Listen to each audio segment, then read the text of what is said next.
तो एसीसी का दिसंबर 2024 का जो टैक्स का आपका मॉक है, हम उसको सॉल्व करने जा रहे हैं और देखते हैं कि हमें कितना टाइम लगता है।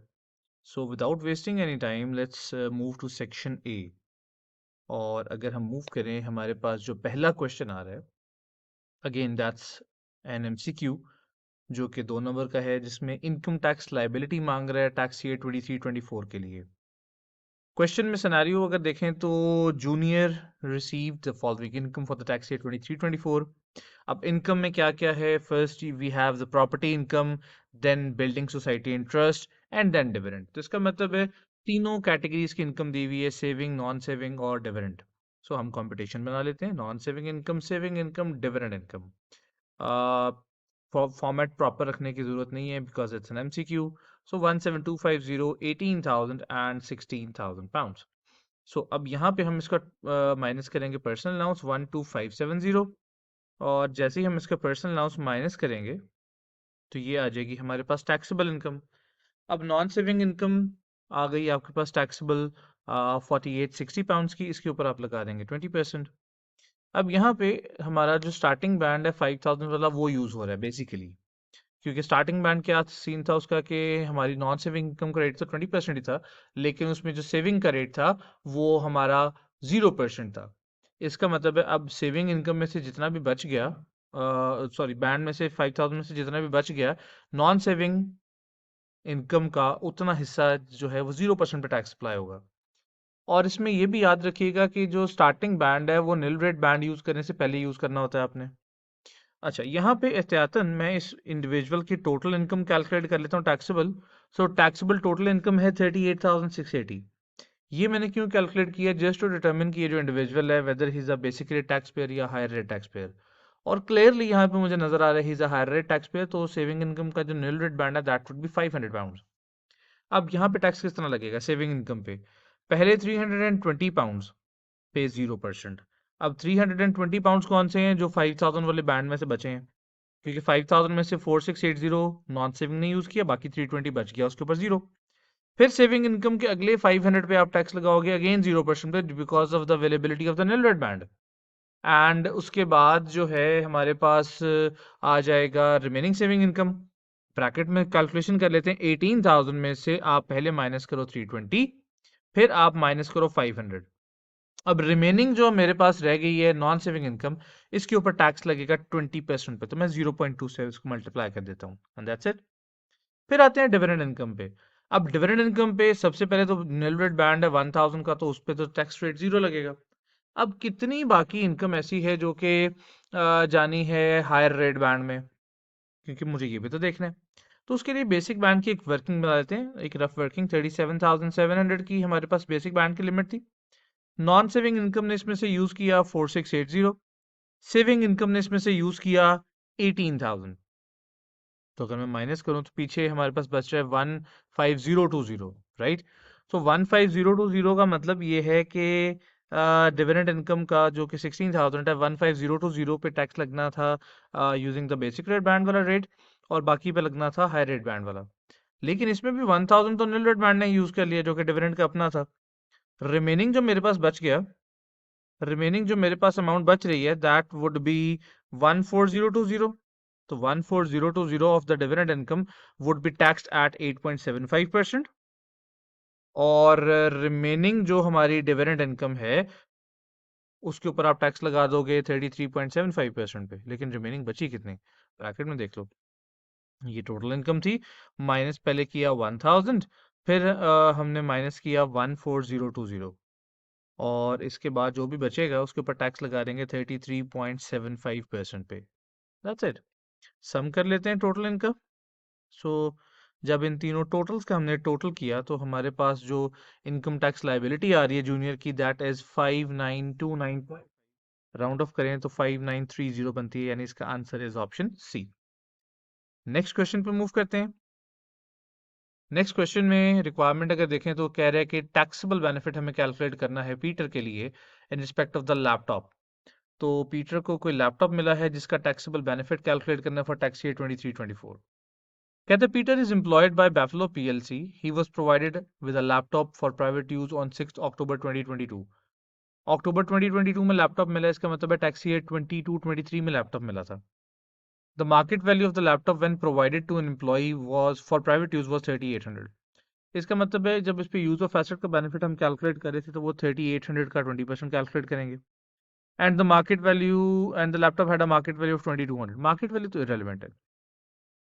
उसके बाद कहता है कि when first provided to Peter for private use. Okay, Peter से पहले किसी और एम्प्लॉय को दिया हुआ था, उस टाइम पे मार्केट वैल्यू 3800 थी, और जब पीटर को दिया गया तो मार्केट वैल्यू 2200 है। अब आप में से कई सारे लोग ये करेंगे कि 2200 का 20% यूज ऑफ एसेट का बेनिफिट निकाल लोगे, because you guys will consider कि जब पीटर को मिला है तो उस टाइम की मार्केट वैल्यू पे हमें यूज ऑफ एसेट का बेनिफिट निकालना है। लेकिन ऐसे नहीं है। जब भी आप कोई एसेट किसी एम्प्लॉय को यूज करने के लिए देते हो, तो जब पहली दफा किसी एम्प्लॉय को दिया गया था, बेशक वो भी करंट एम्प्लॉय ना हो, पहले जो भी एम्प्लॉय था जिसको पहली दफा वो एसेट दिया गया था, उस टाइम की मार्केट वैल्यू पे आपने यूज ऑफ एसेट का बेनिफिट निकालना है। अच्छा, उसके बाद आगे पढ़ने तो क्या कहते हैं। Buffalo PLC gave the laptop to Peter on 5th of April 2024 when it had a market value of 1200। अच्छा, वो लैपटॉप उसको पीटर को फिर दे ही दी है, यानी गिफ्ट कर दी है। तो ये यहाँ पे सिचुएशन आ रही है गिफ्ट ऑफ यूज्ड एसेट की। अब अगर मैं बात करूँ टैक्स ईयर 22-23 की, तो वहां पे हमारे पास सिर्फ और सिर्फ आएगा यूज ऑफ एसेट का बेनिफिट। यूज ऑफ एसेट का अगर मैं यहाँ पे लिखूं, तो यूज ऑफ एसेट बेनिफिट हमारे पास आएगा 22-23 में 6 मंथ्स का 3800 पे। सो 3800 का 20% इंटू 6/12। फिर 3800 का दोबारा से लेंगे 20%, पूरे साल के लिए 23-24 का बेनिफिट आएगा। इसके अलावा मुझे चाहिए गिफ्ट ऑफ एसेट का बेनिफिट। अब गिफ्ट ऑफ यूज्ड एसेट वाले केस में अगर आप लोग याद करें तो हमने कहा था benefit is higher of two things. Market value when gifted, जिस दिन गिफ्ट किया गया उस दिन की मार्केट वैल्यू है 1200। दूसरा हमने कहा था मार्केट वैल्यू व्हेन प्रोवाइडेड, जब इंप्लॉय को दिया गया था उस टाइम की मार्केट वैल्यू 3800 माइनस जितना बेनिफिट ऑलरेडी हम टैक्स लगा चुके हैं, ऑलरेडी असेस्ड बेनिफिट। तो पीटर पे ये दो बेनिफिट्स ऑलरेडी असेस्ड हैं, माइनस किया। अब इनमें से मेरे पास जो हायर अमाउंट आ रही है वो आ रही है 2660। अब टैक्स ईयर 23-24 में पीटर के लिए लैपटॉप से रिलेटेड दो बेनिफिट्स बने। एक यूज ऑफ एसेट का 760 पाउंड्स का, और एक गिफ्ट ऑफ एसेट का 2660 पाउंड्स का। सो जब आप इन दोनों को टोटल करोगे, the total would be 3420। Answer is option B. Okay, moving on, question number 3 पे जाते हैं। क्वेश्चन नंबर 3 में कह रहा है how much employ class 1 NIC is Mary required to pay for the tax year 23-24। Class 1 employ जो NIC होता है, इसको हम क्लास 1 प्राइमरी भी कहते थे। लिमिट थी इसकी 12,570 तक 0, फिर 50,270 तक 12%, देन उससे अबव पे 2%। सो यहाँ पे क्या कह रहा है, और ये रेलिवेंट अर्निंग्स पे होता है। ठीक है, अर्निंग्स वो चीज़ें जो आपको कैश में मिल रही हैं। कहते हैं Mary is an employ of Counter Limited and is paid annual salary of 75,000 pound. She makes a contribution of 5,000 into the company's occupational pension scheme. अब ऑक्यूपेशनल पेंशन स्कीम में जो कंट्रीब्यूशन दिया उसका यहाँ पे ताल्लुक नहीं है, हमने सिर्फ इसकी इनकम उठानी है जो बेसिकली अर्निंग्स हैं। तो अर्निंग्स एक तो आ गई जी 75,000 पाउंड की। फिर कहता है in the tax year 23-24 she drove 14,000 business miles in her own car for which she was paid 50 pence per mile by Counter Limited. अच्छा, अब ये जो माइलेज अलाउंस है ये वो अमाउंट है आपको कैश में मिल रही होती है, तो इसको हम लोग एज अ अर्निंग कंसिडर करते हैं, इसको हम बेनिफिट कंसिडर नहीं करते। लेकिन जब आप NIC के लिए इसको कंसिडर करोगे तो आपको जो स्टैट्यूटरी लिमिट है 45 पेंस के अकॉर्डिंगली उठानी है जितने भी माइल्स हैं। जैसे यहाँ पे इसने 14,000 माइल्स ट्रेवल की है, तो अगर हम लोग NIC वो निकालें माइलेज अलाउंस, तो उसके लिए तो हम क्या करेंगे कि पहले 10,000 माइल्स तक हम 45 पेंस लेंगे, देन उससे अबव जो 4,000 यहाँ पे माइल्स है उसके लिए 25 पेंस लेंगे। लेकिन NIC के लिए जब आप रेलिवेंट अर्निंग्स निकालते हो तो आपने जो स्टैट्यूटरी लिमिट है वो 45 पेंस के अकॉर्डिंगली ट्रीट करनी है ओवरऑल। अब गवर्नमेंट की तरफ से अलाउड इसका जो बनता था वो 45 पेंस पर माइल था, एम्प्लॉयर ने इसको दिए 50 पेंस, इसका मतलब है 5 पेंस पर माइल एक्स्ट्रा मिला है, तो वो इसका हम अर्निंग्स में कंसिडर कर देंगे। सो 14,000 माइल्स मल्टीप्लाई बाय 0.05 जो एक्स्ट्रा मिला, दैट्स इट। इन दोनों को आपने ऐड किया, ये बन गई इसकी रेलिवेंट अर्निंग्स। अब इस पे NIC निकालना है तो क्या करोगे, पहले 12570 तक जो जीरो है उसको लिखने की जरूरत नहीं है। आप ले लो जी 50270 माइनस 12570, इन बिटवीन जितनी भी इसकी अमाउंट आ रही है इसके ऊपर आप लगा देंगे 12%, दैट्स इट। उसके फिर अबव जितनी भी इनकम है 75700 माइनस 50270, इसके ऊपर आप लोग लगा दोगे कितने परसेंट एक्स्ट्रा, फर्दर 2% लगता है। तो जब आप दोनों को ऐड करोगे दिस इज 5032.6।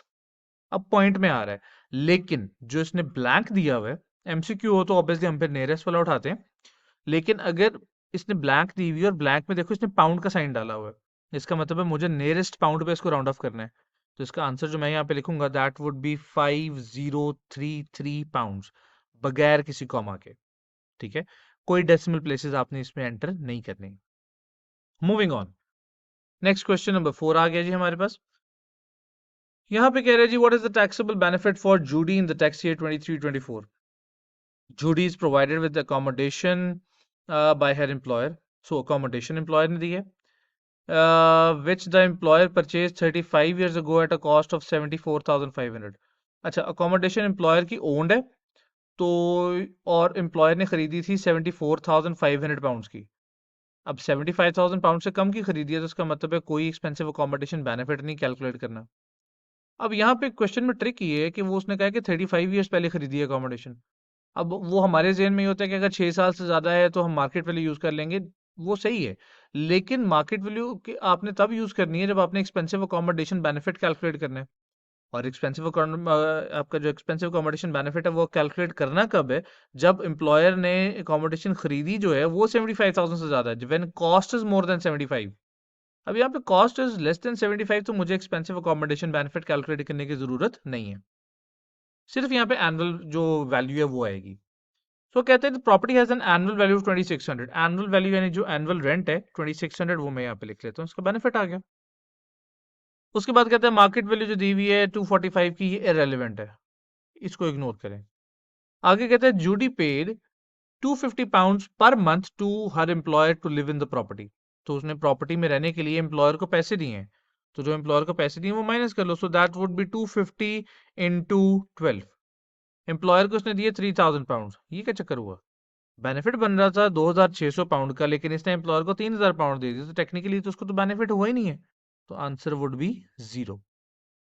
ट्रिक क्वेश्चन है, आप लोगों में से कुछ लोग अब क्या करेंगे, एक्सपेंसिव अकोमोडेशन बेनिफिट भी निकालेंगे, उसको 2600 में ऐड करेंगे, 3000 माइनस करेंगे और कोई ना कोई ऑप्शन निकालेंगे। चलो करके देख लेते हैं।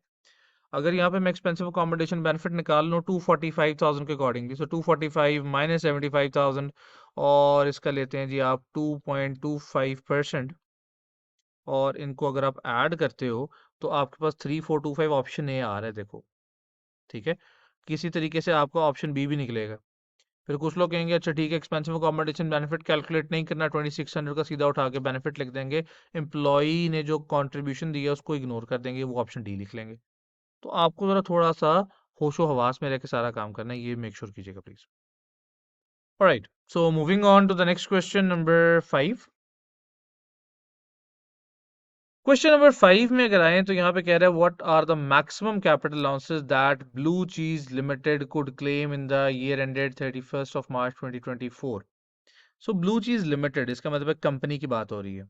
और अगर कंपनी की बात करें तो कंपनी के कैपिटल अलाउंसेस में हमारे पास दो स्पेशल अलाउंसेस आते थे। एक हमारे पास था जी वो सुपर डिडक्शन थी 130% की, जो मेन पूल आइटम्स पे थी। एंड देन इसके बाद हमारे पास वो स्पेशल वाला FYA था, जो कि मेन पूल आइटम्स पे होता था। हमने कहा था मेन पूल आइटम पे, सॉरी स्पेशल पूल आइटम पे पहले हम AIA देंगे, AIA के बाद अगर कोई वैल्यू बच जाएगी तो उसके ऊपर 50% का आप FYA दे दोगे। लेकिन ये उन एसेट्स के लिए था जो एसेट्स आपने खरीदे थे बिटवीन 1 अप्रैल 2021 एंड 31 मार्च 2023। अगर कोई एसेट उसके बाद खरीदा है तो उसके ऊपर फिर आपने ये चीज़ें अप्लाई नहीं करनी, ना सुपर डिडक्शन ना ये 50% वाला FY। लेकिन प्रॉब्लम क्या आती है, प्रॉब्लम ये आती है कि आप क्वेश्चन में वो देता है कि आपने एसेट खरीदा था लेट्स से 2022 में, और आपने उसके ऊपर सुपर डिडक्शन क्लेम कर ली थी, और अब आपने वो एसेट बेच दी है। तो उसमें फिर आपने ये करना है कि एसेट जो आपने बेचा है डेफिनेटली आपके अकॉर्डिंगली उसकी वैल्यू तभी जीरो होगी थी जब आपने सुपर डिडक्शन क्लेम की थी। तो अब जितने का भी वो बिक रहा है वो स्ट्रेट अवे आपका प्रॉफिट बन जाता है। और अगर आप याद करो तो प्रॉफिट के ऊपर आप बैलेंसिंग चार्ज देते हो। ठीक है, ये बातें अब आपको याद रखनी है। सिनेरियो पढ़ते हैं। यहाँ पे कह रहा है during the year ended 31st of March 2024 Blue Cheese Limited purchase a second hand machine for 100,000 pounds. Second hand machine खरीदी है जी 100,000 पाउंड्स की। तो मशीन तो मेन पूल का आइटम है, इसके ऊपर AIA दे देंगे। मतलब अगर मैं यहाँ पे अलाउंसेस कैलकुलेट करना शुरू कर दूँ तो पहला अलाउंस मेरे पास आ गया जी 100,000 पाउंड्स का, स्ट्रेट अवे 1 मिलियन का आपके पास AIA होता है ना। उसके बाद कहते हैं the old machine was disposed of during May 2023 for 10,000 pounds. अच्छा, अब आपने ड्यूरिंग योर करंट ईयर, जो कि आपका 1 अप्रैल पे स्टार्ट हुआ था, इसी साल के दौरान आपने एक पुरानी मशीन बेची है 10,000 पाउंड्स की। The old machine originally cost 90,000 pounds and the super deduction was claimed when it was purchased. तो super deduction मिली हुई थी। अब super deduction क्या करेगी, आपके इस AIA के अलाउंस को कम कर देगी, मेनली कैपिटल अलाउंसेस को कम करती है ना, बैलेंसिंग चार्ज आएगा। उसके बाद क्या कहते हैं, on 1st of April 2023 Blue Cheese Limited had tax return on value brought forward on the main pool of 43,000 pounds। अच्छा, मेन पूल में तो और कोई मूवमेंट तो हुई नहीं है, तो उसके ऊपर डायरेक्टली आप वो अपना 18% का WDA दोगे। सो 43,000 का 18% इज 7740। इन तीनों को ऐड कर लें, 97740 आर योर कैपिटल अलाउंसेस, जो आप यहाँ पे लिख दोगे। दोबारा से मैं बता रहा हूँ, ब्लैंक में एंटर करते हुए अपना आंसर आपने कोई कॉमाज यूज नहीं करने, ठीक है। वो हम लोग होते हैं कभी कभी ना, एफिशिएंसी मारने के चक्कर में कॉमा डाल देते हैं। वो कॉमा डालोगे, वो पहली बात है वो एक्सेप्ट ही नहीं करेगा, तो वहां पे एक उनसे टेंशन होना शुरू हो जाएगी, ये मैं एंटर कर रहा हूँ, नहीं एंटर नहीं हो रहा, मे बी कीबोर्ड खराब है, तो इसलिए एंटर करो ही ना, ठीक है। मूविंग ऑन, क्वेश्चन नंबर 6 कहते हैं what is the corporation tax payable by Dove limited for the period ended 31 मार्च 2024। अब पहली बात है, इसने लिखा है पीरियड एंडेड, तो इसका मतलब एक कंप्लीट ईयर नहीं होगा। अब अगर ईयर कंप्लीट नहीं है तो आपकी जो अपर और लोअर लिमिट है आप उसको अपोर्शन कर लोगे। क्वेश्चन में कहता है Dove limited had one associated company. अच्छा, अब एक एसोसिएटेड कंपनी भी है। हमने क्या पढ़ा था कॉर्पोरेशन टैक्स में कि जो आपकी अपर और लोअर लिमिट है कॉर्पोरेशन टैक्स की, उसको आप डिवाइड कर देते हो नंबर ऑफ ग्रुप कंपनीज पे। अब यहाँ पे इसकी दो ग्रुप कंपनीज हैं, एक वो खुद और एक इसकी एसोसिएटेड कंपनी, तो इसकी मतलब है कि लिमिट को हम 2 पे डिवाइड करेंगे। कहते हैं has the following results for the 9 month period ended 31 मार्च 2024। तो लिमिट्स को 2 पे डिवाइड करने के बाद 9/12 भी करना है। सो अगर मैं लिमिट्स यहाँ पे इसकी निकाल लूँ तो लिमिट्स क्या होंगी, निकालते हैं जी। So lower limit was 50,000 pounds, तो 50,000 डिवाइडेड बाय 2 इंटू 9/12, ये आ गई 18750। और जो आपके पास आपकी अपर लिमिट थी, अपर लिमिट वाज 250,000, तो उसको भी यही हमने किया, तो वो आ गई 93,750, ठीक है। 250,000 को आपने डिवाइड किया 2 पे, मल्टीप्लाई किया 9/12 पे। अच्छा, अब क्वेश्चन में कहते हैं कि इसके पास ट्रेडिंग प्रॉफिट्स हैं 40,000 पाउंड्स के, चार्जेबल गेन्स हैं 20,000 पाउंड्स के, और उसके बाद डिविडेंड है। डिविडेंड के बारे में नीचे एक लाइन में क्या कह रहे हैं, the dividend of 12,000 were receive from a company in which Dove limited owns a 52% share.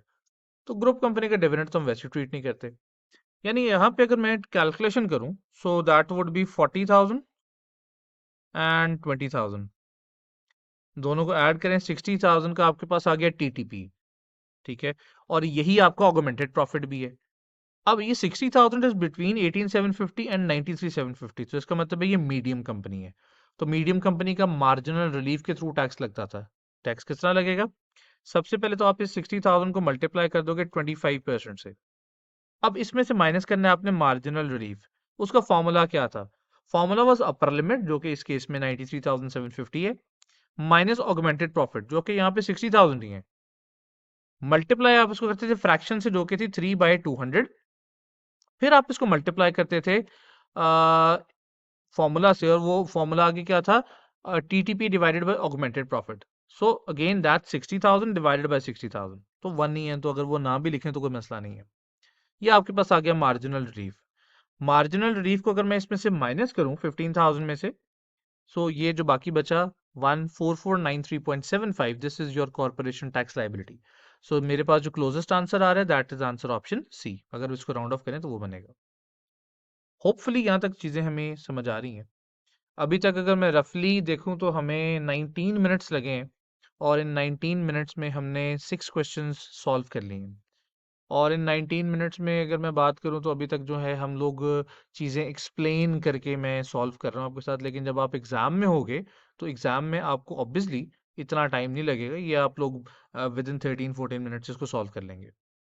Move करते हैं जी अगले क्वेश्चन पे, क्वेश्चन नंबर 7 पे। और यहाँ पे क्या कह रहा है, लेट्स सी। सो यहाँ पे रिक्वायरमेंट में इसने कहा कि what is the amount of input tax recoverable by, जो भी है, शीला या शेला, in the quarter ended 31st of March 2024 in respect of entertaining, office equipment and car। इन तीनों से रिलेटेड कितना वैट है जो हम रिकवर करेंगे। अब एंटरटेनिंग से मुझे याद आ रहा है कि अगर कस्टमर के एंटरटेनमेंट पे वैट है तो वो हम रिकवर नहीं कर सकते थे, लेकिन अगर कस्टमर ओवरसीज था तब हम उसका वैट रिकवर कर सकते थे। अब इसमें कभी कभी वो ट्विस्ट ये देता है कि वो कहता है कि ओवरसीज से सप्लायर आया और उसके एंटरटेनमेंट पे वैट लगाया है, तो उसकी सप्लायर के एंटरटेनमेंट पे जो वैट लगा है वो स्टिल आप रिकवर नहीं कर सकते, बिकॉज वो स्पेसिफिकली कस्टमर का मेंशन हुआ हुआ है। आपके जो रूल बुक है उसमें सप्लायर का मेंशन नहीं हुआ हुआ। क्वेश्चन पढ़े तो कहते हैं जी, Sheila is registered for value added tax for the quarter ended 31st of March 2024। The input tax incurred on the purchase and expenses included the following. अच्छा, यानी कि यहाँ पे उसने खुद से आपको जो इनपुट टैक्स है वो बता दिया हुआ है, कितना कितना टैक्स है। Let's see. Entertaining overseas customer, so overseas customer की एंटरटेनमेंट का वैट उसने खुद से बता दिया, 620 पाउंड है।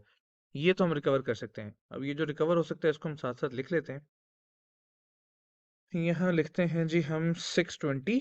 ओके, 620 के बाद जी क्या कह रहे हैं, purchase of new office equipment.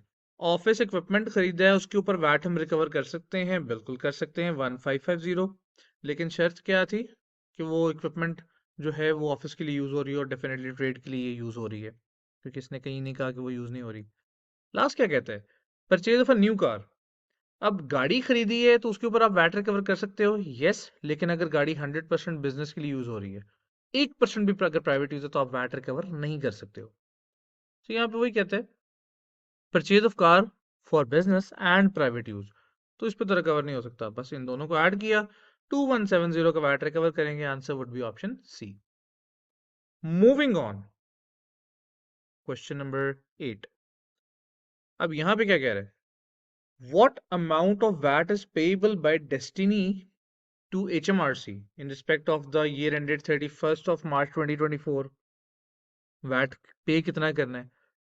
Destiny is registered for VAT and calculates her VAT liability based on the flat rate scheme। Okay, so flat rate scheme में हमने क्या कहा था कि टोटल रेवेन्यू जो है हम उसके ऊपर वैट लगाएंगे। इसमें वो इनपुट आउटपुट वाले चक्कर में हमें पढ़ने की जरूरत ही नहीं थी, लेकिन इसमें हमने ये भी कहा था कि जो टोटल रेवेन्यू होगा that should be including VAT. ठीक है। The flat rate percentage for Destiny's business is 12%. Okay. For the year ended 31st of March 2023, Destiny sales exclusive of VAT were, अब उसने सेल्स बताई नहीं है। हमारे पास जो स्टैंडर्ड रेटेड सेल्स हैं वो 45,000 की हैं, लेकिन एक्सक्लूडिंग टैक्स हैं। तो मैं क्या करूंगा, इस पर टैक्स लगा दूंगा पहले। मैंने कहा जी 45,000 मल्टीप्लाई इसको कर लो 1.2 पे, 120% से मल्टीप्लाई करके 100 पे डिवाइड कर लो, या 20% निकाल के ऐड कर लो, it will give you the same figure. फिर जीरो रेटेड सेल्स हैं जी 25,000 की, इसके ऊपर भी वैट लगाना है मुझे। और जो इवन एग्जाम्प्ट वाली हैं उनको भी इंक्लूड करना है, क्योंकि फ्लैट रेट पे हमने कहा था टोटल रेवेन्यू इंक्लूडिंग वैट, जो कि यहाँ पे 87,000 पाउंड है, इसके ऊपर वैट लगेगा 12%, 0.12, दैट्स इट, 10440, मतलब answer is option A. Moving on to the next question, जो कि आ रहा है question number 9। CDT bill pay आपके पास पेएबल पूछ रहा है, कितना सीडीटी पे करना जी, और किसने जी, रोज ने। Richard acquired Holiday Villa for 125,000 pounds on 1st of May 2013. He gave it to his wife Rose on 30th of September 2018 when it was worth 100,000 pounds. Spouse को दिए, तो स्पाउस वाला तो नेल गेन नेल लॉस है। अब technically यहाँ पे जो है वो मार्केट वैल्यू कम हो गई है, तो अगर उसके अकॉर्डिंगली हम किसी और को दिया होता तो हम कहते लॉस हो गया, लेकिन यहाँ पे हम नेल गेन नेल लॉस लेके चलेंगे। रिचर्ड के लिए कॉस्ट 125 है, तो रोज के लिए भी कॉस्ट 125 ही रहेगी। Rose sold the holiday villa for 175,000 pound. अच्छा, अब रोज के लिए मुझे गेन कैलकुलेट करना है। रोज ने बेचा है 175 का, इसमें से माइनस करोगे आप प्रोसीज में से कॉस्ट 125 की, जो कि ओरिजिनल रिचर्ड के लिए थी, रोज के लिए भी यही कॉस्ट है, गेन आ गया 50,000 का। कहते हैं कि the villa was never occupied as the couple main home. Okay, तो पीपीआर नहीं मिलेगा। फिर कहते हैं Rose had other capital disposals in the tax year 23-24 and had no other capital disposal in 23-24 and has capital loss brought forward of £8,000. Her income for the tax year 23-24 is £30,000. अच्छा, पहले तो मुझे क्या करना है, पहले इसमें से मुझे एनुअल एग्जाम्पशन माइनस करनी है £6,000 की, फिर ब्रॉड फॉरवर्ड लॉस माइनस कर लेते हैं £8,000 का। तो जब इसका टोटल करोगे आप, तो ये आपके पास टैक्सेबल गेन आ जाएगा and taxable gain would be कितना आ जाएगा जी, £36,000। अब जो इनकम थी रोज की वो 30,000 थी।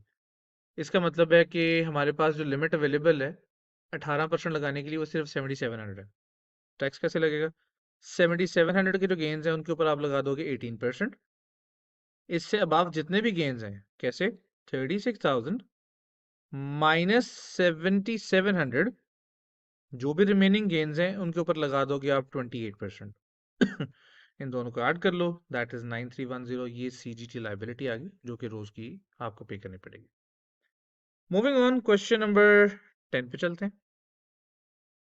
ओके, सो क्वेश्चन नंबर 10 में क्या कह रहा है? कहते हैं identify Brandon chargeable gains and the due date for capital gains tax payable thereon. Okay, Brandon bought 30 hectares of land on 1st of March 2016 for £300,000। 30 hectare उसने खरीदे हैं 3 लाख के। On 1st of March 2018, he sold 10 hectares of land for £150,000। At this time, the remaining land was worth £250,000। अब यहाँ पे मुझे calculation करनी पड़ेगी। सो 2018 में क्या हो रहा है, ये बेच रहे हैं 10 हेक्टेयर। अब इसकी अगर मैं कॉस्ट निकालूंगा तो वो कॉस्ट कैसे निकलेगी? फॉर्मूला था पार्ट डिस्पोजल वाला, A divide by A plus B. So A is the proceeds जो कि आपको मिली है £150,000 की, डिवाइडेड बाय अगेन A यानी 150,000। इसमें आप ऐड कर दोगे B है जी मार्केट वैल्यू ऑफ रिमेनिंग की वैल्यू है 250,000। सो ये हो गया A divided by A plus B. Now that's your percentage कि आपने कितने परसेंट हिस्सा बेच दिया है based on the market value. Multiply कर दोगे इसको आप ओरिजिनल कॉस्ट से, तो ओरिजिनल कॉस्ट थी 3 लाख की। इसका मतलब है जो आपने हिस्सा पहले बेच दिया है वो 1,12,000 का था। तो रिमेनिंग की अगर मैं कॉस्ट निकालूं तो वो कैसे निकलेगी? सिंपल, 300,000 टोटल कॉस्ट थी, उसमें से आपने 112,500 का हिस्सा बेच दिया, तो रिमेनिंग की कॉस्ट रहेगी 187,500। रिमेनिंग वाला उसने बाद में बेचा 425,600 का। सो 425,600 इसमें से आप ये माइनस कर लो, ये आ गया आपके पास चार्जेबल गेन 238,100 का। रिमेनिंग इसने बेचा 1st of January 2024। Now 1st January 2024 is falling in the tax year 23-24, तो इसका जो सीडीटी लाइबिलिटी है वो आप पे करोगे 31st of January 2025। So answer जो यहाँ बन रहा है मेरे हिसाब say that is answer option D. Agreed? अब हमने 10 सवाल कर लिए हैं और अभी तक मेरा ख्याल है हमें जो टाइम लगा है दैट्स अराउंड 30 मिनट्स। तो अगर मैं एग्जाम में बैठा हुआ हूँ तो यही 10 सवाल जहाँ पे अभी मेरे 30 मिनट में हुए हैं तो वहाँ पे 25 मिनट में हो जाएंगे। ठीक है, तो रफली आपके पास जो एस्टिमेटेड हमने एक प्लान बनाया था उसके अकॉर्डिंगली मैक्सिमम 40 मिनट्स में आपसे एमसीक्यू सॉल्व हो जाते हैं। अलाउड टाइम 54 मिनट्स है ना, तो अगर 45 में भी सॉल्व करते हो still you are saving 9 minutes. वो आप सेक्शन बी में, सेक्शन सी में, और मोस्ट इंपॉर्टेंटली जो आपका सेक्शन सी का 10 नंबर वाला सवाल है उसके लिए यूज कर सकते हो। Let's move to the next question number 11। क्या कह रहे हैं यहाँ पे? How much inheritance tax is due on the life time gift as a result of Bruce death. Bruce साहब की जब डेथ हो रही है तो उसके ऊपर कितना आपको टैक्स पे करना है लाइफ टाइम गिफ्ट्स पे? Bruce died on 16th of July 2023। He made one lifetime gift on 10th of November 2018 into discretionary trust। Okay, सो अब अगर यहाँ पे काउंट करें कितने साल हैं, गिफ्ट दिया था नवंबर 2018 में, इसकी डेथ हुई है जुलाई 23 में। सो नवंबर 18 से नवंबर 19, 20, 21, 22, 23। ठीक है, नवंबर 19, 20, 21, 22 एंड 23 नवंबर से पहले मर गया। तो इसका मतलब 4 साल पूरे हो गए थे, 5वां साल पूरे होने से पहले मरे। तो जो टेपर रिलीफ की परसेंटेज है वो यहाँ पे होगी आपके पास कितनी, 40% ऑफ द लाइबिलिटी। अच्छा, आगे कहता है he paid the life time tax of 52250। अच्छा, लाइफ टाइम टैक्स भी उसने खुद पे किया था। And the gross chargeable transfer value of the gift was 586,250। ठीक है, टैक्स लगाने के लिए क्या करोगे, वैल्यू लिखेंगे जिसकी 586,250। कोई और गिफ्ट नहीं बताया हुआ तो ठीक है, यहाँ से हम निल रेट बैंड माइनस करेंगे 325 का और हम एज्यूम करेंगे पूरा अवेलेबल है। ये आ गया जी 261,250। Now this is the taxable amount. इसके ऊपर टैक्स लगेगा 40% का। पहले तो इसका 40% आप पेपर रिलीफ निकाल लोगे, उसके बाद जो लाइफ टाइम में टैक्स पे किया वो माइनस कर लोगे, एंड लाइफ टाइम में टैक्स इसने पे किया था 52250। सो उसके बाद जब टोटल करेंगे 10450। आंसर ऑप्शन है, ये इनहेरिटेंस टैक्स है जो लाइफ टाइम गिफ्ट पे आप पे करोगे।